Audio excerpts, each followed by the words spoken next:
Olá, muito bom dia para você que está acompanhando a programação da TV Câmara Campinas. Estamos chegando com o Estúdio Câmara. Semana começando, hoje é segunda-feira, dia 10 de novembro. Seja muito bem-vindo, muito bem-vinda. Hoje nós vamos falar de um desafio típico da era digital, né? As redes sociais e os aplicativos de mensagem estão redesenhando as fronteiras entre a vida pessoal e a vida profissional. Mas afinal, até que ponto, né, o que postamos nas redes pode interferir na nossa reputação e nas nossas oportunidades de trabalho? É sobre isso que a gente conversa hoje. Como equilibrar a autenticidade e imagem num mundo cada vez mais conectado? E como a exposição digital impacta a nossa carreira, a nossa saúde emocional e a forma como somos vistos no ambiente profissional. Bem delicada essa questão, né? E você, participa com a gente, manda sua mensagem, nosso WhatsApp já está na sua tela, nossa produção já está com o WhatsApp aberto para receber você, já você vai interagir com os nossos entrevistados que já estão aqui no estúdio também. Aí conta pra gente, como é que é aí com você? Você posta tudo que acontece na sua vida e o pessoal da sua empresa? Ou então tem algum problema? A sua empresa tem uma política interna se referindo a essa questão das redes sociais? O que você acha disso, né? Tá tudo certo? Te incomoda, não te incomoda? Manda sua mensagem, participa conosco, interage com a gente. Daqui a pouco a gente já começa a responder a sua pergunta, tá bom? Então, um ótimo dia para nós e vamos que temos informações chegando aqui no Estúdio Câmara. A Comissão de Finanças e Orçamento da Câmara de Campinas realiza hoje, às 14h, a 9ª reunião ordinária para analisar o parecer do projeto que institui o Programa Municipal de Ocupação Cultural e Esportiva das praças e equipamentos públicos da cidade. A comissão vai analisar o parecer favorável sugerido pelo vereador Nick Schneider ao projeto de lei complementar 40 de 2024, de autoria do vereador Permínio Monteiro. O projeto pretende transformar praças e equipamentos públicos em espaços ativos de convivência, cultura, esporte e lazer a partir da utilização sistemática desses locais por meio de ações organizadas e descentralizadas promovidas em parceria com diversas secretarias municipais, entre elas cultura, esportes e educação. E entre os pilares da iniciativa estão informar a população sobre os locais públicos adequados para atividades culturais e esportivas, estimular o uso cotidiano desses espaços, evitando o abandono e deteriorização e incentivar a integração entre a comunidade e o poder público para fortalecer vínculos sociais. A reunião é aberta à população, você é muito bem-vindo, plenarinho da Câmara de Campinas, entrada pela Avenida Engenheiro Roberto Mange, 66, bairro Ponte Preta, tá bom? Então participe. A sua participação é muito especial. E hoje tem reunião ordinária e a Câmara vai votar em segunda discussão 2 projetos do Executivo que tratam da isenção do IPTU para loteamentos e da adequação da legislação sobre habitação popular. É a 69ª reunião ordinária que ocorre hoje às 18h, né, a partir das 18h no plenário da Câmara, com transmissão ao vivo pela TV Câmara Campinas, pelo canal da emissora no YouTube. Você também pode participar, é só chegar lá no plenário. Sua presença é muito bem-vinda. Agora a previsão do tempo para hoje, segunda-feira, começando a semana depois de um susto, né? No final de semana aí no estado do Paraná, todo mundo viu aí o que aconteceu na cidade, né, de Campo Bonito do Iguaçu, e estava a previsão também aqui para São Paulo, mas graças a Deus essa previsão não se cumpriu, o ciclone foi para o mar, e de acordo com o clima-tempo, a segunda-feira aqui em Campinas será de sol entre nuvens, à noite o tempo permanece firme, tá, sem previsão de chuva, mínima de 14, máxima de 26 graus, vamos embora que a semana só tá começando, e agora a gente começa, então, o nosso bate-papo, a nossa conversa muito importante referente ao nosso comportamento, né? Então, para hoje, vamos lá. Recebemos 2 convidados com olhares complementares sobre o tema. A gente dá as boas-vindas e o bom dia especial ao psicólogo clínico Jordi Rocha Meirelles. Ele vai nos ajudar a entender como as redes sociais influenciam as nossas emoções, o autocontrole e a percepção profissional. Jordi, seja muito bem-vindo, muito bom dia. Obrigada pela sua presença. Bom dia, Rúbia, tudo bem? Agradeço o convite, estar nesse espaço. Sempre importante falar sobre saúde emocional, mental, ainda mais nesse contexto, que é pouco discutido. Na área profissional, aonde se diverge, até onde é o meu espaço pessoal, até onde é esse espaço profissional, o que a empresa pode ter ali para falar sobre mim, como eu posso me colocar. Excelente! Para completar o nosso time de hoje, André Lima, diretor da Associação Brasileira de Recursos Humanos Campinas, que traz uma visão falando sobre políticas internas, reputação digital e etiqueta, né, nas comunicações online. Como será que o nosso RH nos vê? Seja muito bem-vindo, bom dia para você, André. Bom dia, Rúbia, bom dia a todo mundo, bom dia que está todo mundo ouvindo. Vai ser ótimo a gente falar sobre isso hoje. E será que o que é particular de fato é privado? Então esse é um tema bastante importante para que a gente possa entender de fato aquilo que a gente faz hoje, o quanto que reflete na nossa carreira e nas nossas atividades profissionais também. Excelente, gente. Hoje, um perfil digital também é cartão de visita, né? Ele diz muito sobre os nossos valores, nossos hábitos e até nosso estilo de relacionamento. Mas o desafio é manter essa presença sem cair na superexposição ou na falta de limite. Tem gente que costuma dizer que quando o RH vai contratar pessoas, né, vai recrutar pessoas, hoje o que está exposto na rede social vale mais que o currículo. Então agora a gente quer saber se isso é verdade. André, o que a gente publica pode realmente influenciar a carreira ou a forma, né, como os colegas e chefes e recrutadores nos veem? Essa imagem digital virou realmente uma espécie de currículo paralelo, é isso? Podemos dizer que, de certa forma, sim. Né? Tem até um estudioso na década de 20 que ele trouxe um estudo que chama efeito Halo, que ele fala sobre a gente identificar uma das principais características como o comportamento completo do indivíduo. Né? Então imagina só que se eu estivesse aqui com um chapéu de cowboy, talvez uma cinta e uma calça mais apertada, vocês possivelmente imaginariam que eu gosto de sertanejo, que eu gosto de western, mas não necessariamente. Então, aquela questão que a gente já ouviu muitas vezes dizer, né, que a primeira impressão é que fica, esse psicólogo trouxe, de fato, nesse estudo, que sim, isso realmente acontece. Então, a gente precisa entender que, de fato, o que é minha vida particular, não necessariamente ela é privada. Uhum. Então, eu tenho que ter bastante responsabilidade sobre a forma com a qual eu me posiciono e a forma com a qual eu exponho meus ideais, minhas ideias, minhas vontades, minha rotina, meus desejos, porque eu não sou capaz de ir até o detalhe da interpretação de cada uma das pessoas, né? E as pessoas são diferentes umas das outras, né? Então acho que a gente tem essa questão de o que eu tenho de vivência e experiência não necessariamente é a mesma experiência e vivência de outra pessoa. Uhum. Então nós temos pensamentos que divergem, então as interpretações também podem ser distintas nesse sentido. Delicado, né? A necessidade de aprovação e o desejo de se expressar acaba deixando a gente, às vezes, ter um excesso online, né?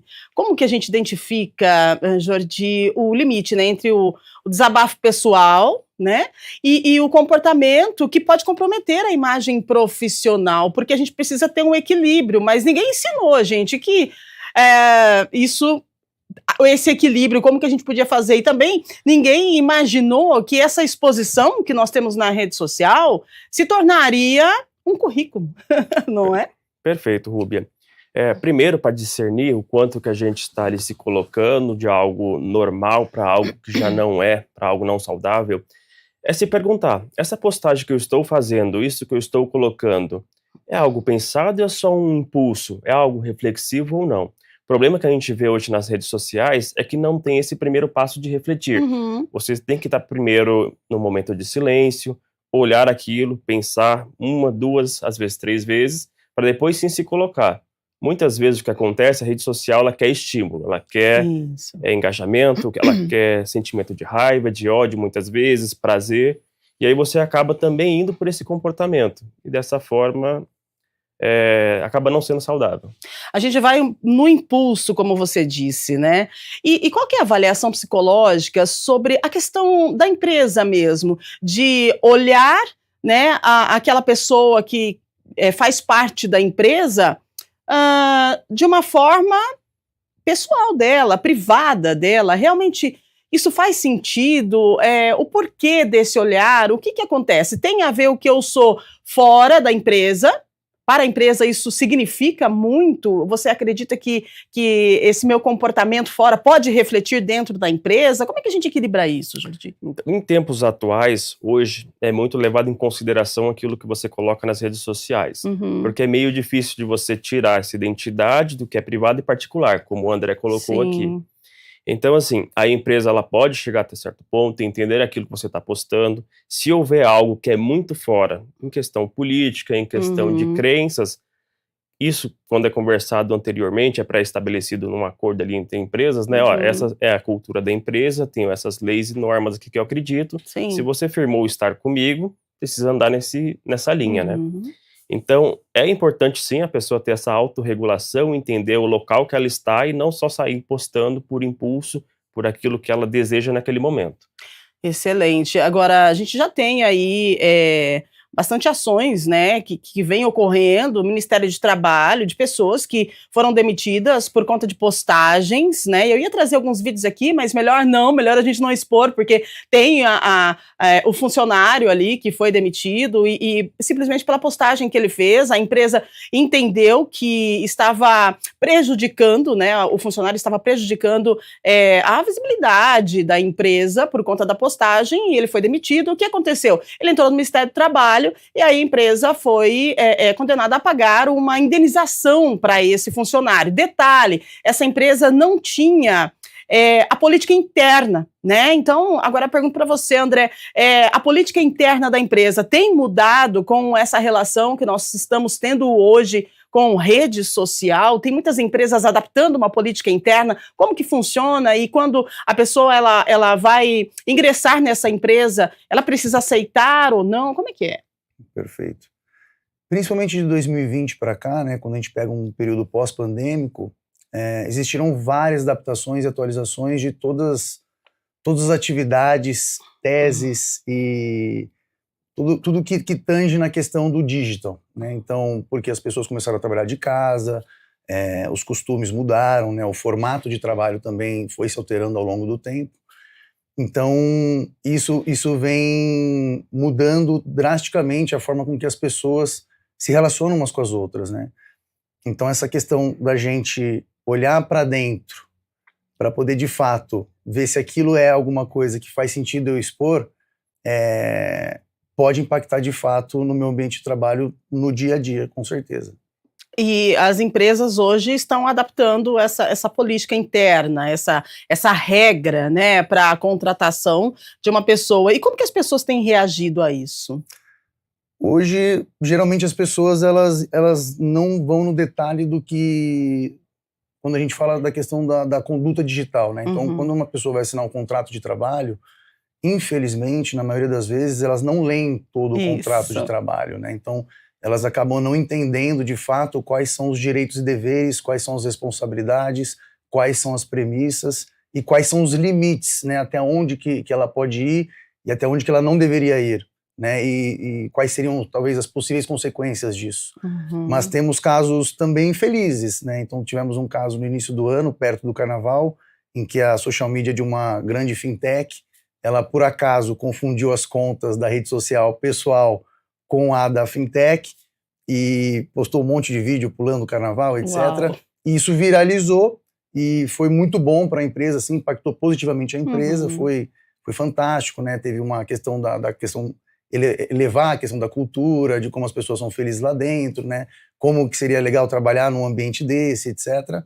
Mas, assim como também já houveram diversas vezes em que não foi tão bem feito isso, né? Então as pessoas tiveram prejuízos enormes por conta de comentários, posicionamentos, ideais compartilhados, e que isso acabou prejudicando a empresa. Eu acho que o mais recente de tudo isso foi num evento de música em que o CEO da empresa estava com uma colega de trabalho e ele foi filmado e visto, e o mundo inteiro viu, e, né, foi destituído do cargo, teve uma série de questões dentro da empresa que foi bastante prejudicial para a imagem da empresa, né? E aí essa é uma questão que eu acho que é até interessante, porque eu não preciso escrever em lugar nenhum que, se eu tenho já um compromisso com uma pessoa, eu não posso estar saindo com outra, né? Então, quanto que eu manter uma pessoa dessa no meu ambiente de trabalho, eu estou sendo conivente com esse tipo de comportamento ou não, né? Então, isso necessariamente não estaria escrito no código de conduta de ética da empresa, né? Que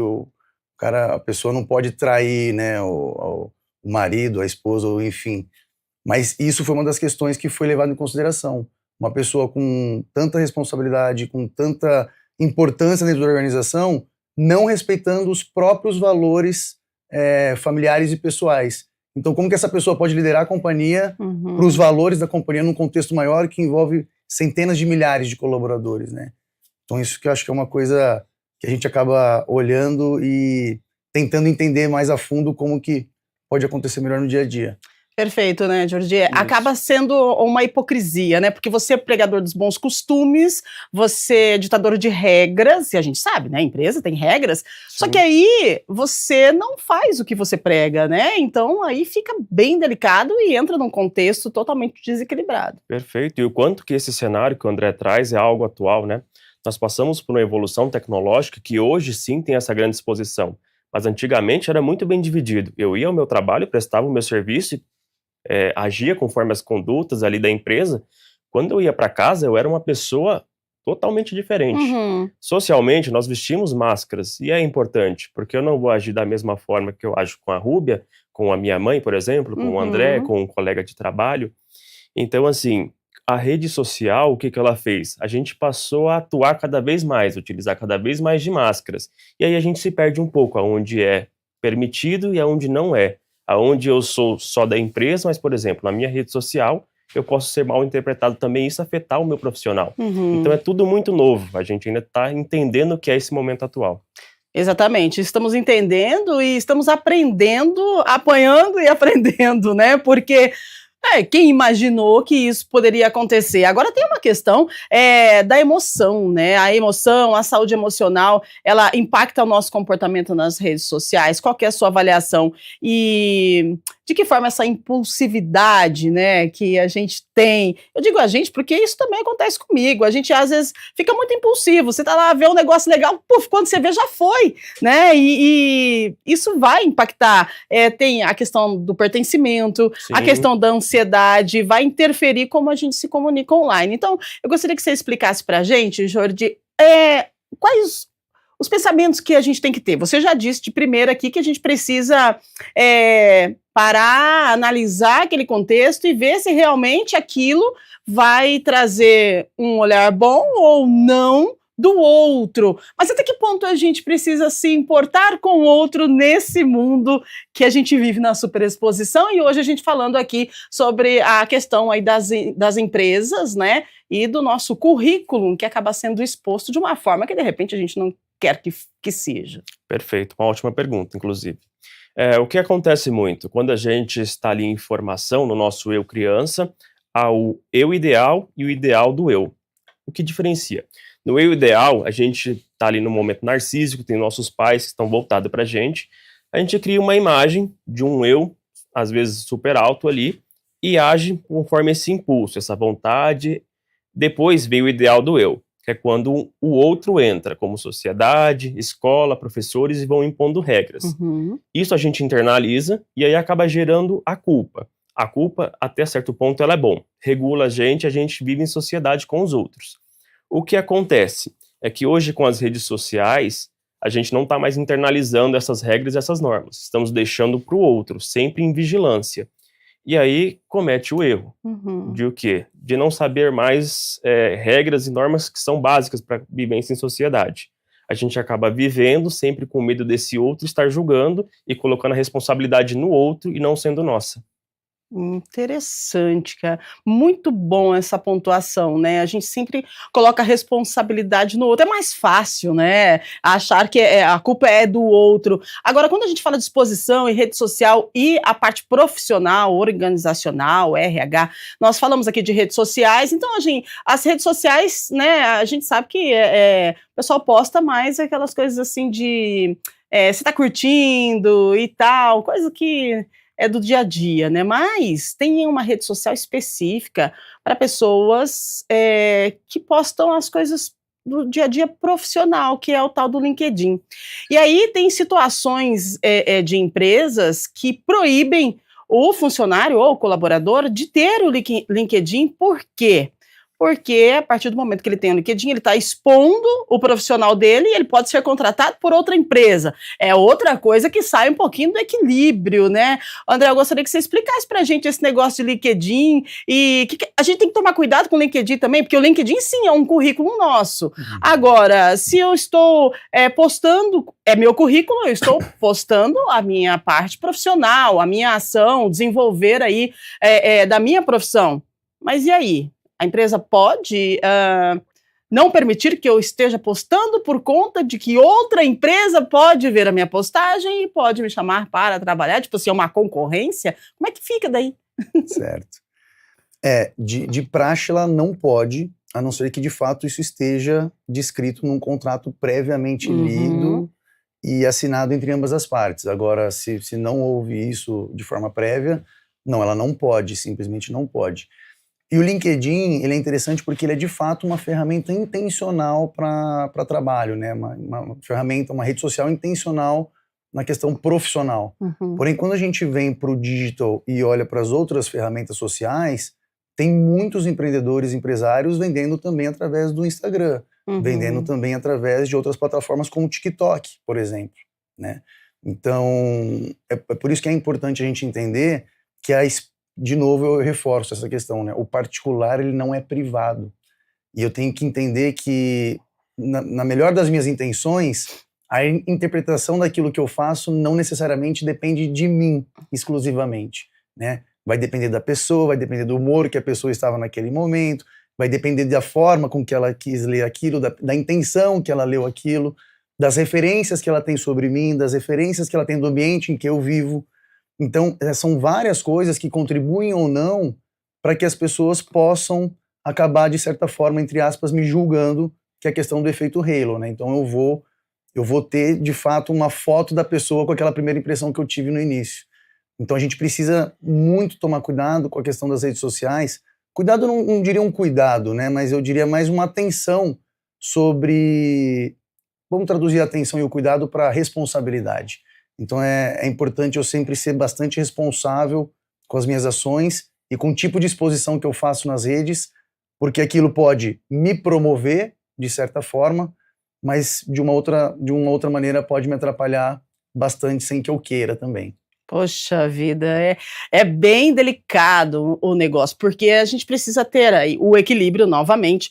E aí a gente tem a questão do nosso RH, a questão dos nossos superiores, mas também a gente tem aí a questão dos nossos colegas de trabalho, né? Como que a gente lida com esses colegas de trabalho que invadem a nossa privacidade? Mas aí que privacidade se eu estou colocando o público? Então eu queria entender o que acontece na nossa cabeça, na nossa mente, Jordi, porque a gente exige algo que a gente está deixando uma brecha, uma lacuna. Então não tem como você, de repente, você posta um negócio lá, daí você viu, fulano viu e não curtiu, né? Viu, aí o chefe viu, daí fulano viu, o outro chefe também viu.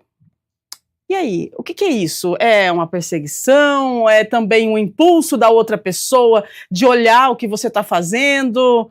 Eu simplesmente não sei entender, então explica pra gente, porque é algo que às vezes incomoda muita gente, mas que acaba sendo natural, da mesma forma que você postou, a pessoa vai olhar. E se tá na sua rede, você postou pra quê? Então não posta, ou então deixa no privado, mega master privado, ninguém vê, né? Então, assim, é um detalhe bem relevante, acredito. Perfeito, Ruby. A gente vê aí um pouco de hipocrisia, né? Você está colocando algo que pode lá na frente ser mal interpretado, se incomoda que a pessoa está ali vendo, mas de certa forma, se você colocou e deixou esse espaço que ela veja, tem um querer também ser visto, né? E é muito do que o André falou. A gente sabe o que falou, muitas vezes o inconsciente ali não é 100%, mas a gente nunca vai ter certeza sobre o que o outro entende. Então, se você quer evitar que o outro interprete de forma errada, muitas vezes, não fale, não coloque. Porque você vai colocar tanto da sua vida? Qual é a necessidade sua de ser visto, sabe? E aí é algo que você tem que trabalhar muitas vezes em terapia. Sim.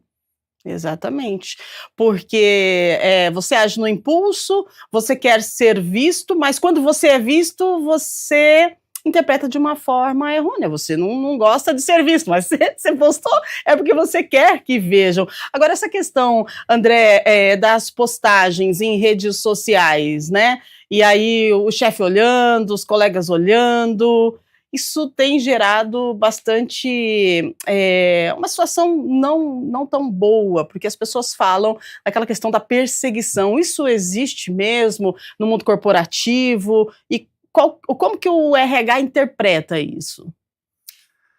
Olha, acaba existindo sim, porém é cada vez menos frequente, né? Ou as pessoas estão assumindo que...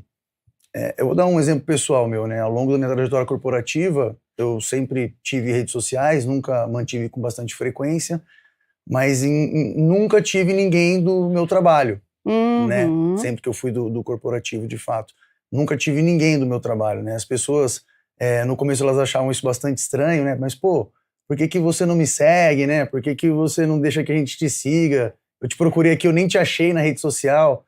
Falei, porque geralmente eu bloqueio todo mundo que tenta me acessar. Mas por quê? Essa era uma forma da pessoa poder acessar somente aquilo que eu queria mostrar, que era o André no trabalho. Ele não precisava saber como é que era meu relacionamento com a família, que era algo que talvez eu gostaria que os meus amigos mais próximos soubessem. Então, essa foi uma forma que eu fiz ao longo da minha trajetória e que funcionou para mim. Mas eu vejo que a maior dificuldade das pessoas nesse sentido, Rúbia, é a falta da capacidade de dizer não, né? E isso tem a questão da autenticidade também. Só que a gente vai na questão da autenticidade sem a responsabilidade. E eu vejo muitos, por exemplo, quando a gente fala sobre gestão de agenda e gestão do tempo, eu trabalho com alguns executivos nesse sentido, a gente entra no Instagram, na rede social dele, lá tem 2.000 pessoas que ele segue. A gente fala, cara, a gente precisa reduzir isso aqui para 100. Uau! E aí ele tem dificuldade, porque eu até perguntar isso pro Jordi também, porque ele tem um receio de deixar de seguir as pessoas e gerar um conflito e gerar um problema. Eu falo, mas cara, pensa comigo, você tá todos os dias investindo minutos, horas do seu dia para ver coisas que você talvez não queira ver, e aí você deixa de fazer isso porque você tem receio de falar com a pessoa que isso para você não é importante. Então, assim, acaba sendo uma dicotomia, porque eu quero fazer algo, mas na verdade eu não quero, porque eu não quero ser mal visto em relação àquilo. Mais confusão, você tá vendo? Não é só eu. Esse negócio é tudo muito novo, muito diferente, a gente fica meio perdido de como a gente deve agir diante de todo esse mundo digital e de exposição, não é? Perfeito. Aqui nas redes sociais tem muito aquele comportamento de sempre entregar o que o outro deseja. Então o não é um corte nisso. Muitas vezes as pessoas têm dificuldade em colocar esse não, de impor o seu limite. Porque assim, pode ser mal interpretado, ser mal visto, e isso ser levado, por exemplo, para o profissional. A minha relação aqui vai ser afetada. E o que o André traz é muito interessante, e é uma sugestão que eu deixo para vocês, muitas vezes é fazer isso, ter um perfil profissional e ter um perfil pessoal, e você conseguir discernir. Eu preciso dessas pessoas aqui no meu particular? Não, a minha relação com ela é só de trabalho, e não tem problema nenhum. Isso não vai fazer você ser uma pessoa ruim. É só você colocando as personas que existiam antigamente, e ficaram difundidas agora, juntas ali com a rede social. Poxa vida, é tão fácil falar, né? Mas para isso precisa aí um trabalho interno de autoconhecimento, gente. Por quê?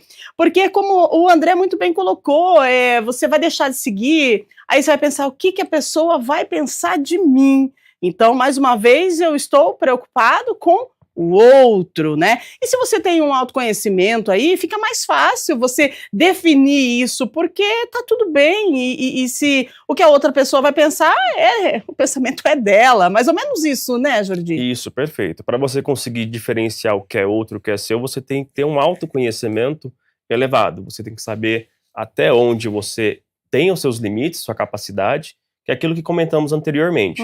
Eu sei o que eu falo, o que eu respondo, eu sei quem eu sou. A partir de um momento que é para o outro, eu não tenho mais como saber, ter essa percepção. Então é importante você respeitar o seu silêncio, os momentos de tédio, que hoje em dia as pessoas não se permitem com redes sociais. E aquilo que eu falo, de ser reflexivo. Reflexivo é o quê? Refletir. Eu preciso jogar e depois receber de volta e internalizar. Com redes sociais não há esse espaço para você pensar e ser reflexivo, só impulsivo.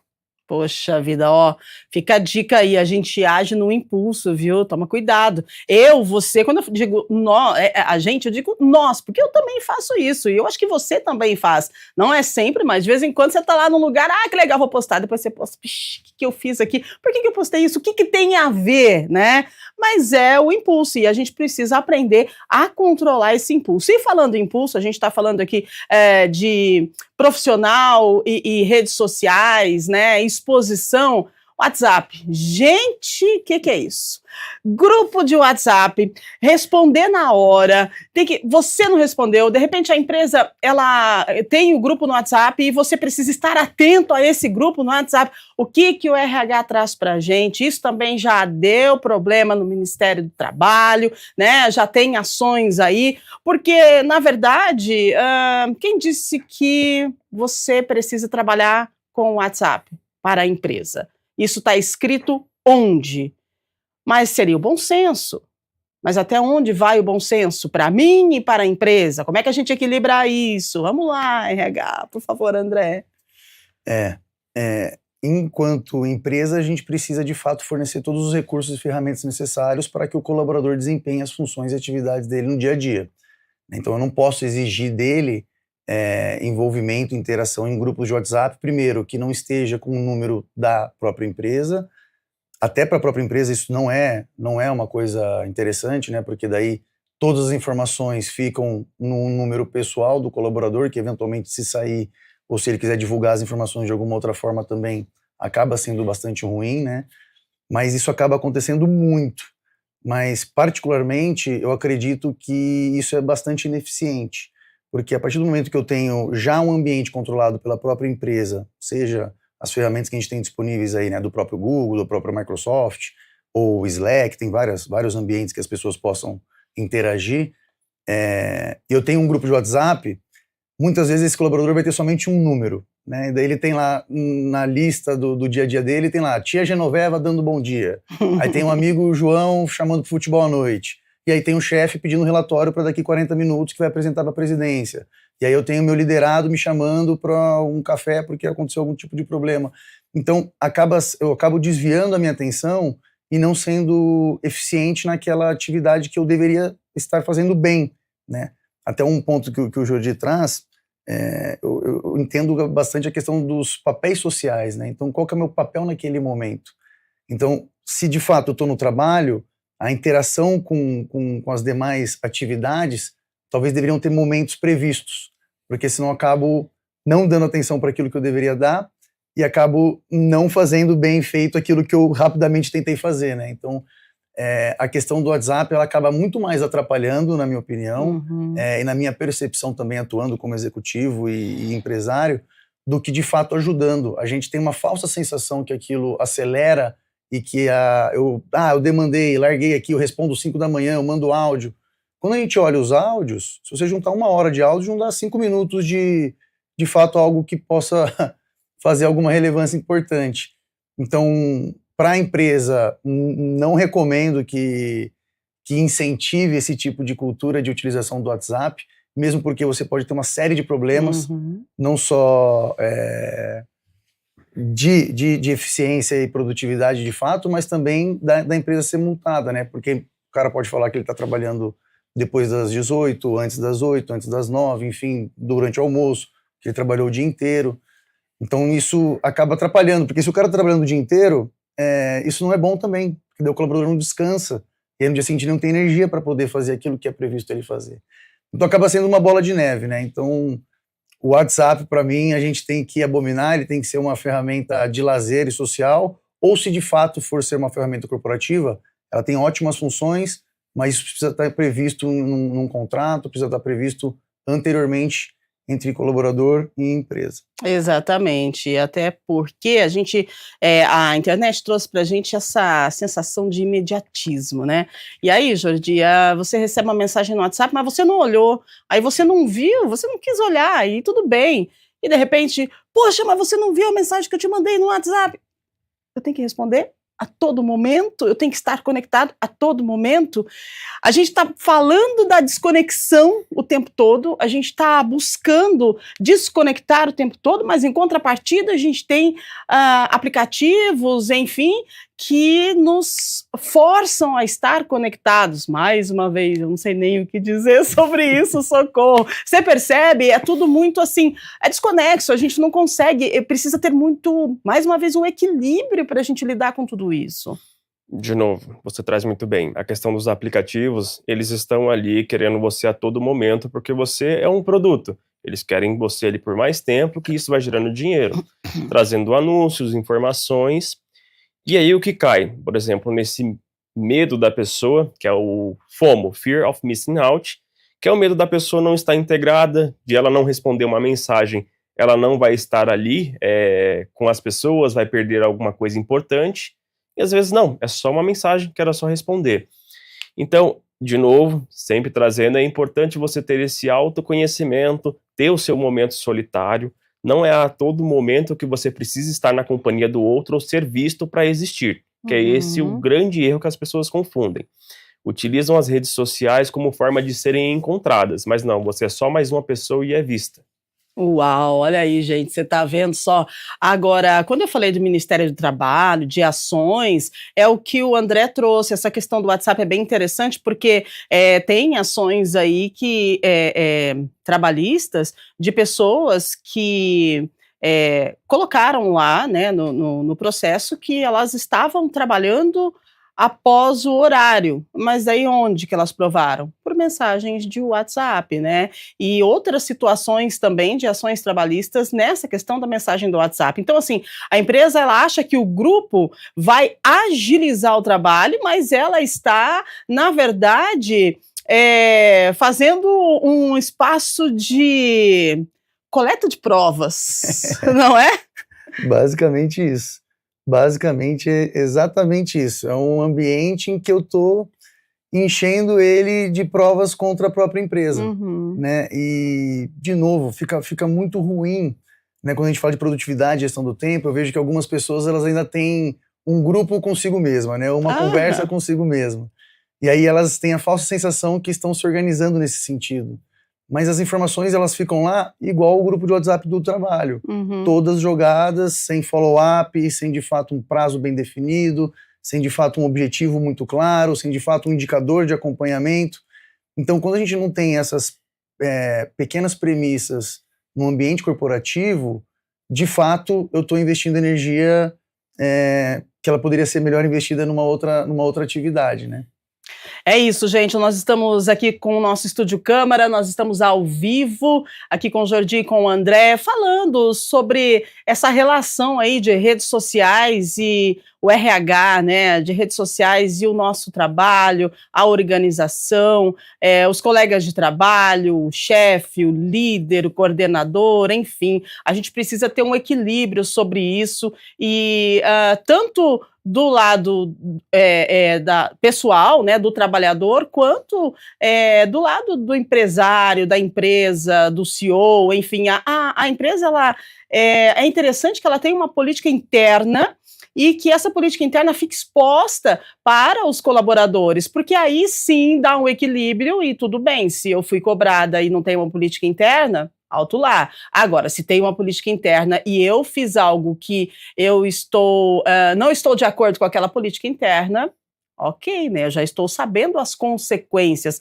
mas precisa de uma comunicação muito clara de algo que a gente parece que faz tempo que está acontecendo, internet, rede social e tal, mas é tudo muito novo. Quando a gente fala, a gente traz isso para o nosso dia a dia, principalmente no corporativo. Agora, 8h51, a produção está me avisando, nós temos perguntas, então vamos lá, vamos ver o que o pessoal de casa está falando sobre isso, se alguém já passou por alguma situação que queira compartilhar com a gente, o WhatsApp está aberto, pode colocar na tela, produção, a primeira pergunta para a gente, por gentileza, ou pergunta, ou então o que é isso aqui? Vamos ver. Ah, tá, pensei que era um depoimento. O Gustavo Almeida, do Jardim São Marcos. Um deslize nas redes pode anular anos de boa reputação no trabalho? Como construir credibilidade depois de uma postagem mal interpretada? Ai, ai, ai, Gustavo. Vamos lá. André, o que você diz para ele? Sim, pode sim anular anos de boa reputação. Poxa. Assim, imagina só um restaurante, né? Que estrela Michelin e que um cliente, por acaso, acha vestígios de barata no prato. Uhum. Isso vai arruinar toda a trajetória, vai arruinar. A gente, por exemplo, tem aquele ciclista, né, salvo engano, francês, que ganhou diversas provas e anos depois ele foi pego no doping. Uhum. Isso arruinou toda a carreira e a trajetória dele, né? E como que a gente pode melhorar a credibilidade e dar um passo à frente em relação a essa situação? Assume o erro. Eu acho que é bastante importante demonstrar vulnerabilidade e, de fato, a intenção em relação àquela postagem, né?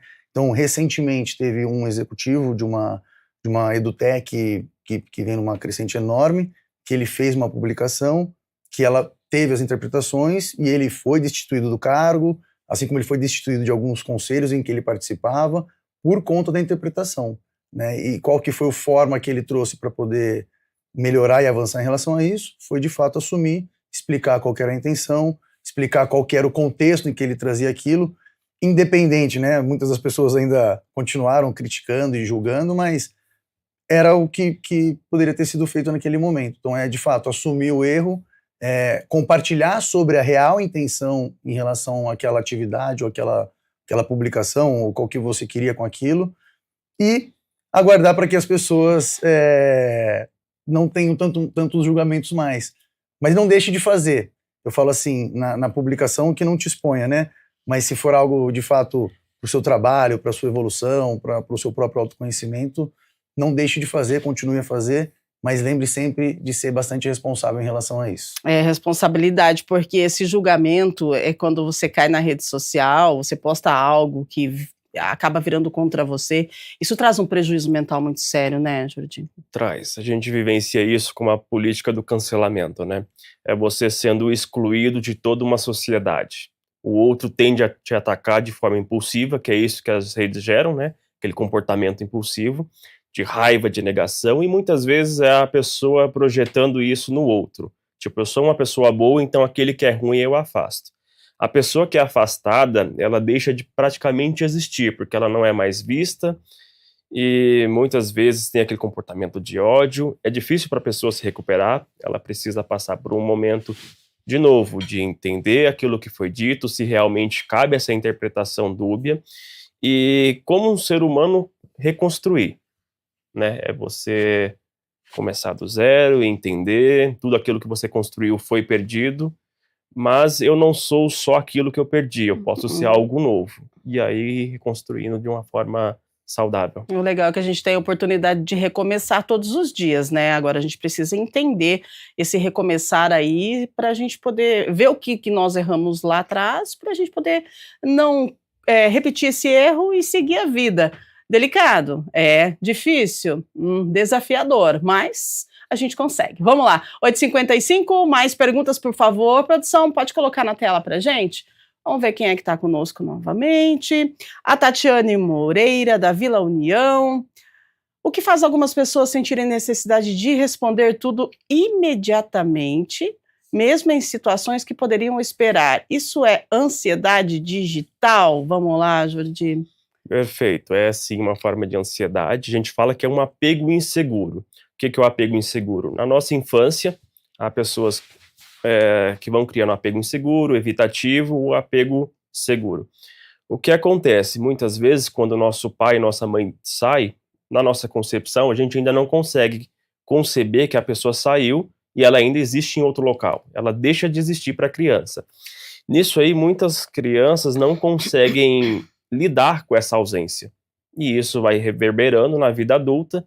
Muitas vezes, quando o outro responde, é aquela confirmação de que o outro existe e ele lembrou de mim. Então eu preciso responder para que ele não fuja, para que ele não saia, deixe de existir na minha vida.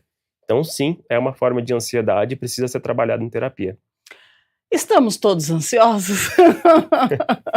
Ansiedade é algo natural, né? A gente precisa aprender a diferenciar a ansiedade natural da ansiedade clínica, é isso, né? Isso, perfeito. A patológica, que é algo exagerado.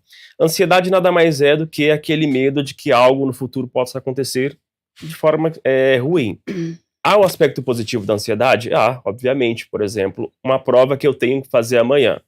Eu vou me preparar e disso eu vou fazer ela com um melhor desempenho. Ansiedade positiva. Quando ela é algo patológico, é quando ela já, muitas vezes, a justificativa não concebe, ela é pequena, você vive sempre tentando antecipar esse futuro que nunca chega. Aí você precisa trabalhar ela. Excelente, a gente vai aprendendo todos os dias aqui no nosso Estúdio Câmara. Agora 8h57, vamos lá, temos mais perguntas? Vamos ver quem é que está conosco, temos mais 2, então vamos embora. A gente está aqui falando das nossas redes sociais e da imagem profissional, qual que é o impacto disso tudo. Se você não tomar muito cuidado aí, o negócio pode ser bem delicado, bem desafiador aí, você tem que cuidar com o que você posta nas redes sociais, porque pode prejudicar sim a sua imagem profissional. Henrique Carvalho, do Parque São Domingos. Sou gestor e às vezes fico em dúvida sobre como orientar minha equipe sobre conduta digital. Como fazer isso sem parecer invasivo ou criar um clima de vigilância? Ai, vamos lá. RH, vamos lá. Boa. Delicado mesmo, né? Porque um clima de vigilância é muito ruim. A gente vai falar do aspecto psicológico disso aí. Vamos lá. Boa. É importante compartilhar com a equipe, primeiro, demonstrar para ele a questão da sua insegurança em relação à atividade que você está enxergando, né? Porque quando a gente fala da conduta digital, o que aquilo vai de fato impactar no ambiente de trabalho. Então acho que é importante discernir aquilo que talvez seja um gosto e uma premissa pessoal sua enquanto gestor e outra coisa que seja de fato uma premissa, uma orientação da empresa em si. Então acho que discernindo isso fica mais fácil de você agir de fato, né?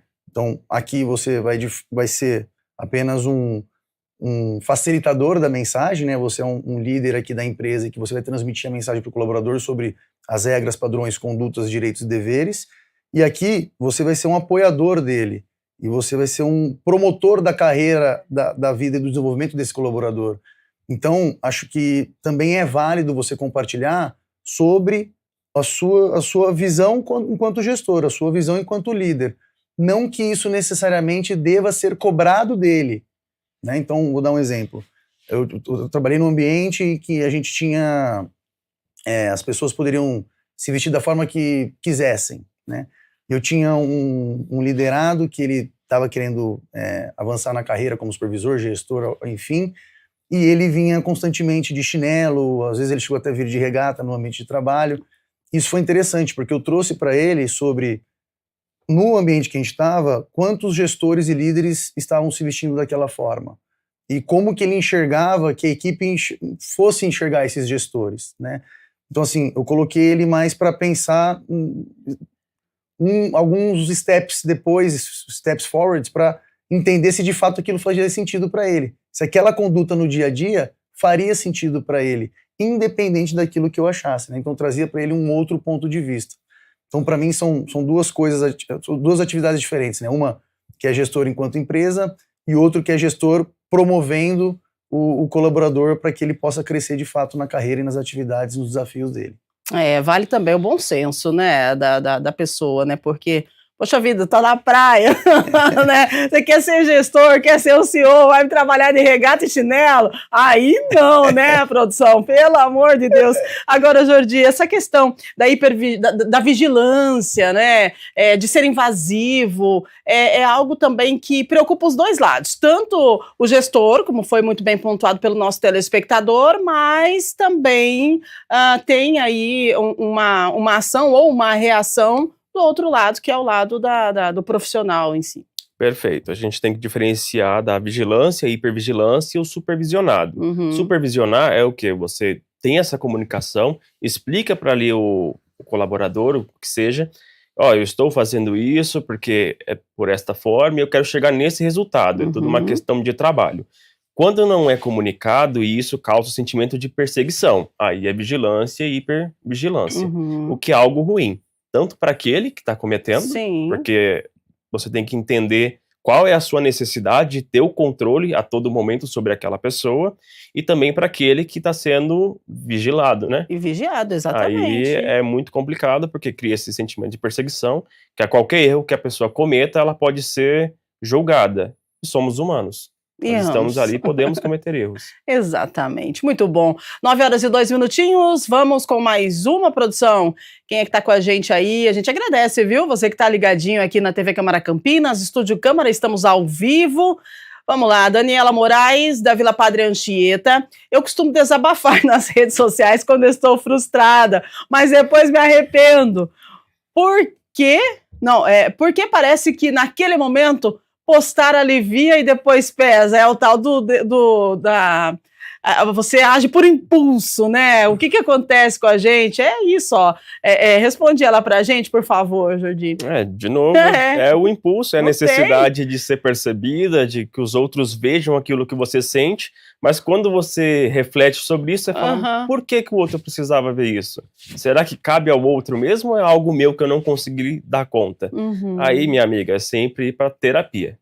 Então, né, às vezes o pessoal tá dizendo aí, alivia, né, na hora que você posta, mas depois pesa, né, claro, todo mundo viu, aí você fala, daí de repente alguém que não era pra ver, viu, e alguém que era pra ver não viu, aí você fala, poxa vida, e o pessoal tem uma mania de postar também, às vezes indiretas, né, e tal, então chega, vai lá, fala logo e pronto, o negócio é cara a cara aqui, não tem esse negócio de ficar postando, a gente precisa aprender muito, eu estou aprendendo, é um aprendizado diário, a gente aprende todos os dias, né, como o Jordi trouxe, a gente é ser humano, a gente erra, a gente acerta e tá tudo bem, mas o legal é que a gente pode aprender todos os dias, e isso a gente tá fazendo aqui no nosso Estúdio Câmara com os nossos profissionais, os nossos entrevistados que sempre entregam aí um conteúdo maravilhoso pra gente, né? Hoje ficou claro pra gente que a etiqueta digital não é sobre censura, é sobre consciência, respeito e responsabilidade, né? A forma com que a gente se apresenta nas redes sociais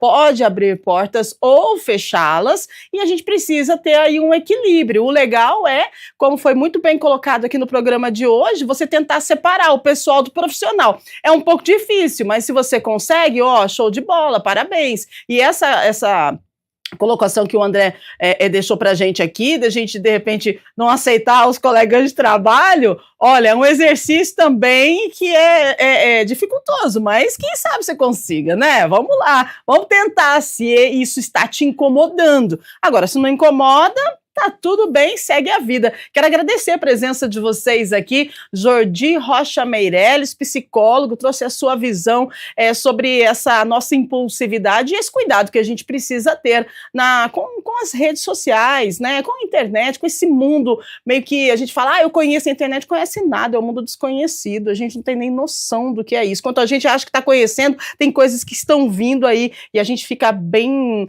desestruturado porque a gente viu que a gente não sabe nada da internet. Então, obrigada por estar conosco, por nos orientar e por trazer aí algumas reflexões para a gente nessa manhã de segunda-feira. Muito obrigado, Rúbia, pelo convite. Eu agradeço a vocês também que estão assistindo. E agora aqui eu fico muito feliz de falar do André, muito obrigado, de saber que você, uma pessoa que trabalha com RH, tem esse olhar tão humano e que consegue entender também o que a psicologia clínica traz, né? Legal. Entender que há um ser humano, tanto nos cargos mais altos, quanto aqueles que são colaboradores ali de uma empresa, e que é importante a comunicação, que você trouxe muito bem aqui.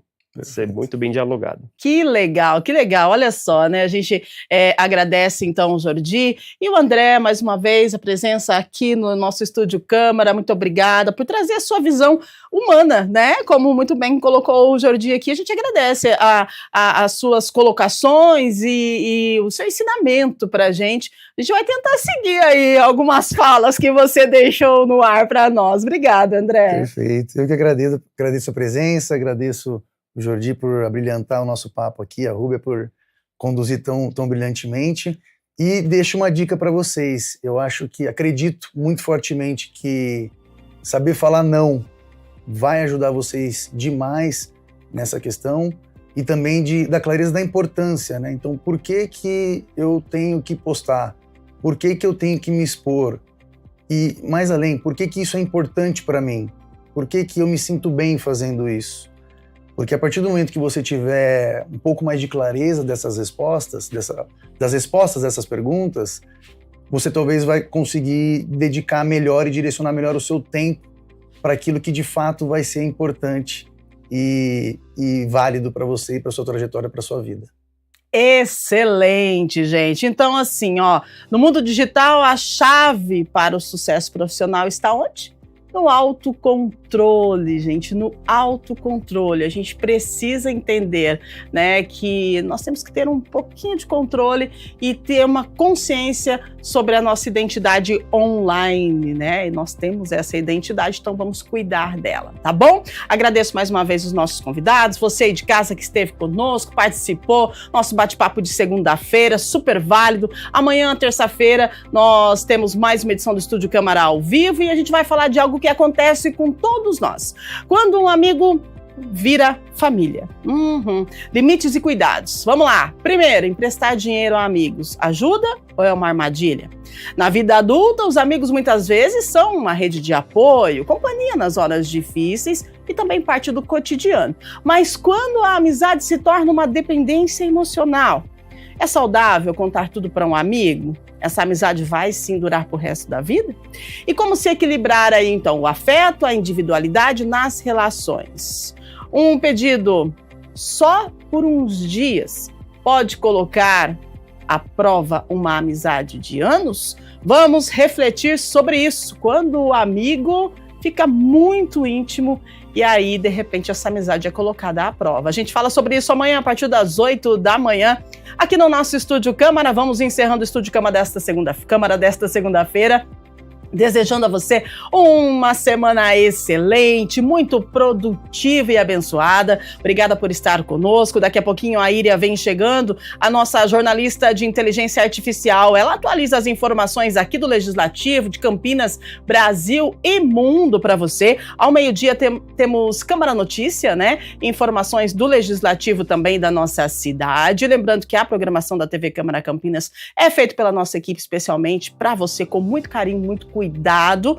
E às 18 horas nós temos reunião ordinária no plenário. Você é convidado todo especial para participar presencialmente lá no plenário José Maria Matosinho, ou então pelo YouTube. Você pode conversar com o pessoal lá que vai responder você, canal do YouTube da TV Câmara Campinas. E aqui a nossa TV Câmara Campinas é ao vivo a partir das 18 no plenário da Câmara, tá bom? Um grande abraço, super beijo, se cuide, boa semana, fique com Deus e até amanhã com mais uma edição do nosso Estúdio Câmara. Valeu, tchau, tchau.